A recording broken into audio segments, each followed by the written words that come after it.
So the theme today at the conference is civility, and I think you're sort of a perfect guest for that, because when I think about civility and the way that we interact with each other in Metro Detroit, the riverfront is one of the things that really comes to mind. It has become, I should say, a gathering place for people from all over the region, people of all hues and religions and whatever. We all now have this gem that we can enjoy together. That's right. Well, it's really critical and a core part of the business we do as an organization. We want to be a place where everyone feels welcome, and a place that is really that gathering spot for our entire community. My idea for this conference is really simple, that we need spaces where we can come together, because if we always agree, there's no need for civility. And when there's no disagreement, there's no need to exercise that practice. So sometimes those are cyberspaces, Facebook and Twitter. Those kind of tend to drive us into our corners. Yeah. But places like the Riverwalk that have embraced everyone and embraced diversity really bring people together in a way where they can start to practice being around people who are different. And it's really important for us in this moment. So catch us up on where we are with, the idea has always been bridge to bridge, right? That's right. Ambassador to Belle Isle.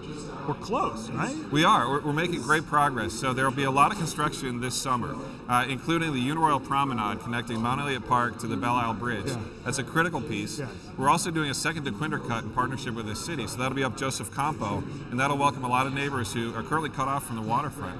And we're starting to pivot our focus over towards the West Riverfront, and West Riverfront Park's design competition, which just wrapped up, has been a really inspiring moment for us as a city. And you can go take a look at the models now, That's right. and they are incredible. It is so far beyond what I ever would have imagined we'd do with the riverfront in Detroit. Just the number of things that are there, and again, the access that people will have, the public, to the waterfront. Well, it's critical, and one of the things we've learned is that a system is much more valuable than the sum of its individual parts. Right. So for us to have 5.5 miles that connect, that pull the neighbors together, is really important.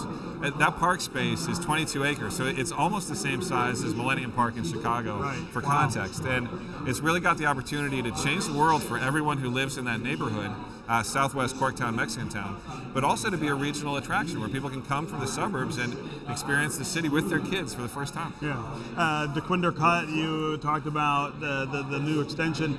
I look at that all the time and think of the High Line in Detroit, and we're starting to see, just like in New York where there was development that happened along that track because of the High Line, we're starting to see people say, hey, I'm going to build something close to the cut. Well, it's really exciting. The old Joe Muro site, I think, is going to be in play relatively soon.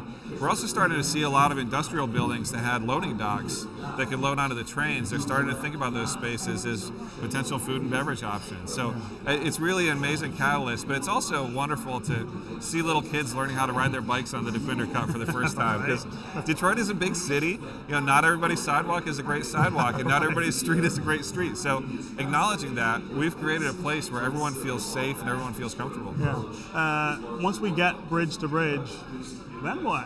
What are you going to do then? Well, then it's all about programming. Obviously, the space is only as good as the people who show up.